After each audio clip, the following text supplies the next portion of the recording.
the network for the AV industry. What are you listening to? This is AV. This is AVNation. This is AVNation.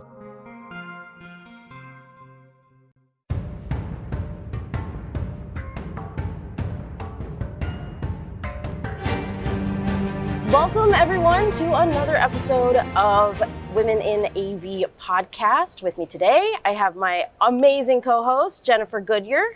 Hi, everyone. And also joining us today, we have some awesome guests. We have AJ. Thank you, AJ, for joining us today. Of course, my pleasure. Hello. And, hey. Hi.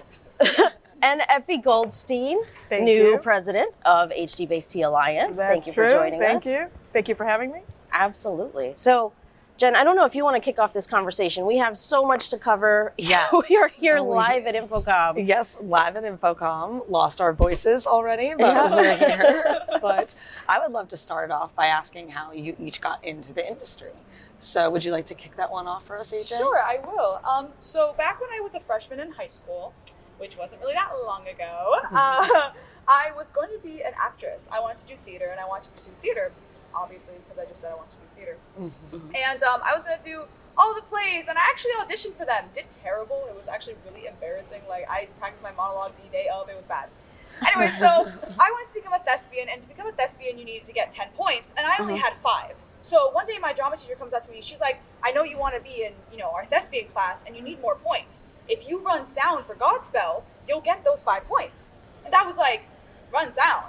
What even is that? I've never even heard of that. I've never even thought that was a thing. I thought that was like somebody else that they hired. I didn't know students could do it. Yeah. So that's when I met Chet Neal. Okay. And that's when everything started. I got into sound. I did it my freshman year, fell in love with it. So he mentored me and he taught me everything. And then I became the sound tech for my high school, to the point where even like teachers and the staff would call me up and be like, hey, I need you to run this for me on this day. And they would sign me some money under the table, Like, I would get paid for that type of stuff. Yeah, it was really fun being like that person. And then I actually trained some other students so that we could keep the flow of having student activity in theater. And then while I was like a senior, Chet decided that he was going to open up his own company called RelianceAV. And he was like, hey, AJ, I know you're super interested in audio, and I'm opening up a company, but it's very different from what you're doing now. It's not live mixing, it's installation. And I was like, oh, well, that's different, but I'm excited. It's still sound. And so then I obviously took the opportunity to go work with him. And now it's been about around 2 years that I've been in the install side of audio. That's amazing. Yeah. We are happy to have you in this. We absolutely are. It's so much fun. Good. And how about you, Effie? Well, for the AV industry, actually by chance. It's more like a large part of my career was at cellular, at Motorola. And then I did a few other stuff. But one day a former colleague called me up. He said, hey, I'm on the board of directors of this company. I need you. So I said, well, you need me, then you need me. I'll come. And then I fell in love with the industry, really. It's so fascinating and fun. Yes. Actually, a lot of fun, and that's important for me. Yes. Yeah. It's a great time in this industry, and that's why we want more women. We want to share the love. We want to say, you guys don't know what you're missing out on. This is the best industry to work in. Not only that, it's so interesting, right? Like once you get involved just in the beginning and you so you started with sound and then you start thinking like, how many other ways does sound show up in the world around us? 100%. Yeah. Yeah, because there's more than just like to me, I was like, oh, it's one thing to mix and, make the audio sound nice and cool, but it's another thing to actually learn how that audio gets there, what cables need to be ran, like the speaker placement, all that stuff, the actual ins and outs to make that console happen, to make that sound happen. There's so much more than just pushing faders when it comes to audio, and so many other parts of audio. Like whenever I tell people what I do, they're always like, oh, so you do studio mixing. And I'm like, no. Because that's what a lot of people think when they think about audio engineering. They think about studio and stuff, and it's but there's so much more to just what people think. And I think people have to just open up their minds to understand that the world of audio is like an iceberg. A big one of that. Oh, yes. Absolutely. I think anyone that likes to explore how things works, I mean, this is it's problem solving. Exactly. And I think as women, we naturally are problem solvers. And so having more of us in the industry, we're just looking at it from a creative point of view and Yeah. It's fun. Well, every day something is new. Like, you never have a like standard day. Like, yeah, sure, if you're like installing, you might do like 3 conference rooms back to back to back, but each conference room is different. Everyone's Each different. auditorium is different. Each building is different. Where the mics have to be, where the speakers have to be, everything is different. I think that's what I love most about this job, and specifically install, is how different it is every single day. I'm the type of person where I can't do something the same. Like, I need difference. Yeah. I need hands-on. I need, like, one day I'll be running cables in a ceiling that's like perfectly beautiful, the best ceiling ever. It's got walkways, and next thing you know, I'm crawling underneath like what feels like a trench. Like, every day is something different, whether it's more challenging or easy. I like those easy days. Yeah. But that's what I really love the most, is just how different each day is. Yeah. Yeah. Do you have a favorite thing about the industry? No, I actually feel a bit scarred from the industry in the sense that, you know, you can't go anywhere without, like, I go to an airport, I'm like looking at it. Yes. Oh my God, it's like, 1000%. It changes your Absolutely. perspective. and my forever. family is like, Mom, you gotta stop this. And they are, You it's can't crazy. enjoy anything anymore. You go to Yeah. a concert, you hear the speaker go out, I'm immediately like, let me up there. Yeah. Like, anytime I see someone mixing, I'm like, what you doing over there? Like, Yeah. went to a concert. Every time I'm like, I'm out and about, like with my girlfriend, with my friends, I'll see speakers and I'll be like, oh, you know, I do that. Yeah. Or I put those up there. Like, I'll Yeah. really tell people, we'll be driving, I'll see a building, I'm like, I put speakers in there. Yeah. Or like, anything. I just, it does all scar you a around lot. us. It is all around It's all us. around us. Yes. And Yeah. even more in this evolving People don't world. realize how much, but yeah. Yes. Yeah, you don't absolutely. realize until you're actually in the industry True. how impactful everything. AV is. AV is literally, it's right here, it's right there, it's everywhere, it's right Yeah. behind us. Like, It is. So you mentioned that you were in cellular and mobile before AV, Correct. which is all technology. Right. So when you were in those formative years and thinking about what you could be in the future and the different pathways that were offered to you, why did you choose technology? For me, it was like a natural choice. I always felt comfortable with science, with numbers, and I think it's important to follow where you feel comfortable. So that's what I did. And actually, I started out in as a software engineer. But very, very quickly, I realized that I like when I have to go to a customer and help out and solve problems. So I took the path of the business more, like, started out customer support, but then went to product management, sales, eventually managed marketing and product. So that's like the path I took. Okay. And now president. And now, of course, Yeah. president of the Now HDBaseT president. Alliance. And I think it's most importantly is that you have to be passionate about the technology you promote. You have to be passionate about the company that you work for. If you're not in that place, definitely get out. Yeah. So similar question, you've seen a lot of pathways and you've been introduced to a lot in our industry in the last couple of years. Is there anything specific that stands out to you that you think you want to aim towards, or? Yeah, actually, I was walking around yesterday with Chet, and we were talking to all like the different people who make like control products, and talking to we know this guy named Kyle, and he works for AMX, and he is like a really insane like cool programmer. Yeah. And Chet was talking to me about possibly learning programming. Now, I've started taking on it a little bit. I actually can kind of like, control displays using like hex code through Hercules, like learning how to do all that stuff. And I went to one of our church jobs we did. I actually designed the touch panel and did all the like functionalities. Like, I'm able to control an audio board with the touch of a button through BSS, and like figuring out all of that stuff, just like, trial and error with like hex code and stuff. Yeah. But I want to learn more. I want to learn Python. I want to learn JavaScript. I actually want to go into more of the programming side and build like those touch panels and all that stuff, because to me that just has been like, it's been seeming so interesting. Like, originally I wanted to be like mixing for like Broadway. Like everyone wants to like, like that's so much fun. But I also have this feeling of like, I want to be like the backbone. I want to sit there and be like, I did that. I programmed that. You can control that because of what I've done.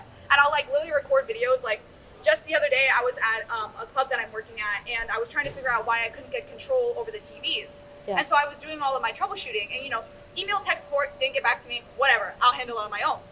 So I'm going through the settings, realizing that one of the settings was off, so I turned it on and sent the codes in, and everything worked. And that feeling of achievement, of knowing that like I troubleshooted that, I figured that out on my own, and I made it work. I even took a video and I posted on my Instagram being like, can control the TVs with hex codes. Like just like fun little stuff like that. So I think I want to get into like the programming side of AV, and also it. Yeah. That's really well. That helps. But Yeah. I can tell you, knowing the things from the bits and bytes from the bottom, when you're on top, then it really helps, like, people to understand that you know what you're talking about, and it can't bullshit you. So No, literally, so yeah. it's really important to know from the to grow from the bottom. Absolutely, and it would experience. just open up so much more like opportunities, especially for like the company I work with RelianceAV, to like grow and to like provide more for people. And I just, if I learn to code and I learn to make program these touch panels and do all these fun stuff, it'll open more opportunities up for me to grow and like have like almost like be a next level above like just like another installer, or just anything to put myself out there and be above, and not above in like a way of like anything other than just to get myself out there to knowledge is I power. always want to grow. I always want to be more and more and more and more. Yeah. So I definitely think I want to go down the path of programming. That's awesome. You're in a really interesting time. We're in this convergence of AV and IT, and I know that I've seen things on the floor that are programmed in HTML and JavaScript, which is not the RS-232 That we're hex used and to. ASCII that we're used to. Yeah. And I think there's a huge opportunity there moving forward of seeing how we can mix, all of our programming languages. Yeah, 100%. Yeah. And one of the important things, speaking of opportunities, one of the reasons we wanted to have you and Effie together is because one thing we always try to focus on for our Women in AV podcast, our Rosie Riveters Explores Pro AV initiative, which you were very involved with, is representation really matters. And so we think it's so cool that you get to see, if I work really hard at this, I stay focused, I follow, like you said, follow what you're interested in. If you're interested in a program, you follow that, because you can be the president of a major company within our industry, because you got to see it to believe it. Yeah. And so there you go. Yeah. Awesome. Yeah. Did you have any more questions? Did I have? I mean, I Yeah, I do. know. I'm trying to So just many remember questions. where- Do y'all have any questions for us? I know. None Hold to on. say. Actually, Yeah. I do. You were telling us this awesome story about your niece. Yes. Yeah. That's true. Yes. Speaking of representation and someone to look up to, I find it like a cute story to tell that my sister, when like she's a genius in mathematics, and she won like the National Olympics for mathematics when she was in 6th grade, and when she was interviewed for Good Morning America, someone asked her who's your role model, and she said my aunt. She's a math teacher, and everybody in the family was so like happy and everything. And now her daughter is actually in the AV club in her school. So Following in her aunt's exactly, footsteps. Yeah. exactly. Yeah. So that we found that really amusing. That's awesome. Yeah. How do you think that we as an industry can expose more of AV to younger kids like that? It's a good question. I think, first of all, the fact that, they do their own things at the schools, that there's the AV club. I think, of course, that's the best way, hands-on. Yeah. Any other way that I can think of that's creative? I don't know, maybe we can do like summer camps or something. I don't know. Yeah. We need to Summer camps would be cool. Yeah. put together some kind of program Yeah. with like putting together Yeah. Orlando could be a great place, right, with all the amusement parks and everything. Can We know think of some something pretty fun. cool maker spaces down here in Orlando In also. Orlando, yeah. Yeah. Yeah, we could maybe start a summer camp. You can. Yeah. You got the energy for I that. love kids. I love people. I'll be like, Me hey too. guys, Yeah. today we're gonna learn about cable. Yeah. I was actually we always think about having a fun activity at our booth. Okay. Yeah. So like we thought about like an escape room, maybe style of connecting stuff, or but we never You have to followed it. solder to get out. I love that. I love that. So that like a challenge like that, something fun. I don't know. We need to think of Well, something. we all love a challenge in this industry. I Right. did notice that. So the guys were from one of our demo rooms were having some issues with the power being supplied to the room. So it wasn't anything to do with their gear. It was just a convention center issue. Yeah. So they were complaining about the problem. And then I realized, I said, no, you love the problem. And they paused for a second. They go, we love the problem. That's true. We do. We Problem love solving, right? We said it's fun. Yeah. So Yeah. Very cool. I mean, that's I know, we still got 10 minutes to go. Yeah. So actually, I do want to ask, because you spent a lot more time on the floor. Mm-hmm. You've done a lot, obviously, with your reps, but you're Yes. going straight to your manufacturers. Is there anything on the show floor that stands out to you this year? Something new and exciting? Yeah. Turns around. Yeah. Do you want some binoculars Yeah. or something? Let me just go real quick. Yeah.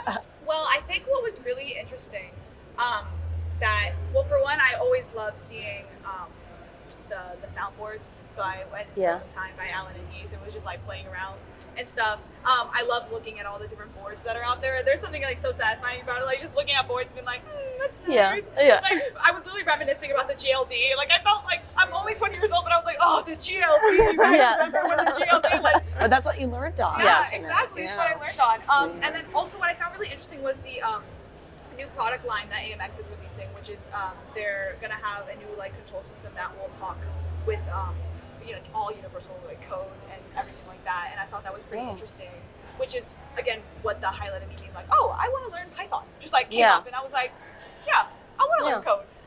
So that was pretty interesting, and just like obviously all the pretty lights. There's a lot of like, oh my gosh, Philips has this really nice touchscreen display, and I was drawing all over it because like every time I see a touchscreen display, the little artist in me is like, let me go draw a doodle. Yeah. And so I was just doodling all over on those boards. That was really fun. That was like the highlight. I was just like sitting there like for hours just drawing.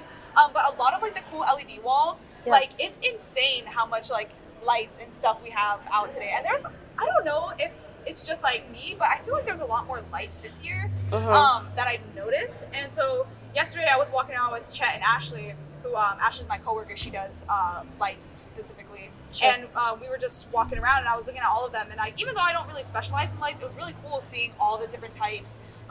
Hung out by Blizzard, got a lot of cool swag. That was really fun. That's cool. Was awesome. So yeah, just like as anyone, I love just seeing the lights and looking at the soundboards and seeing all the new stuff that's coming in. Even though if I don't quite understand much of it yet, I think I put it together, Yeah. So. How about you, Effie? You got a favorite on the show floor yet? Well, I didn't walk that much in the show floor. The HDBaseT Alliance booth, though, is phenomenal. Thank you. I see people scaling down the booth, and I'm like, I don't know what to do. I don't know how to scale down, but it's not really sustainable to keep keeping this up. So I need to think creative here. But I mean, our space of the meeting space, of course, is ever evolving, especially these times.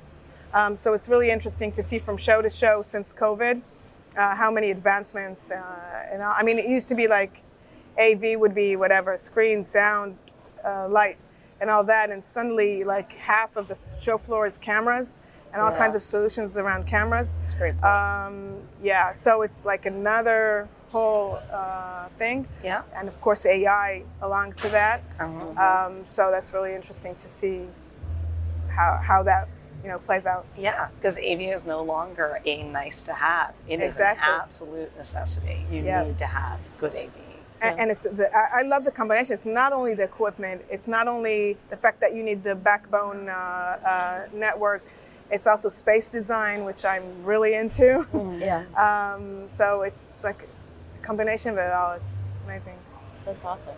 Is there anything, so when I started with HDBaseT, I worked for a signal distribution manufacturer, and we just did HDMI over HDBaseT. Are there any special use cases or evolutions of the way people are using HDBaseT to send signals, or anything that's coming around the corner that you can see as an emerging trend? Okay. My kids would tell you not to ask that question because we only have 5 minutes. But yeah, I mean, we're constantly evolving. HDBaseT is not only about HDMI. We have a full 5-play. It's full HDMI 2.0, uncompressed audio, controls, USB, Ethernet, and power, all on the same category cable. So we're constantly higher resolutions. But also looking into new interfaces. So that's on the horizon. Of course, USB has become such an important interface in the industry. We already support USB, but it's USB 2.0. So on the horizon is USB 3.2, Gen 1. very highly anticipated, and we're in the process of ratifying that. And I guess next year we're already going to have customers with products or members with products, since we have like the engineering samples coming out next quarter. Oh, that's exciting. Yeah. Wow. So there's a lot to do. Yeah. So stay tuned, basically. Yeah, exactly.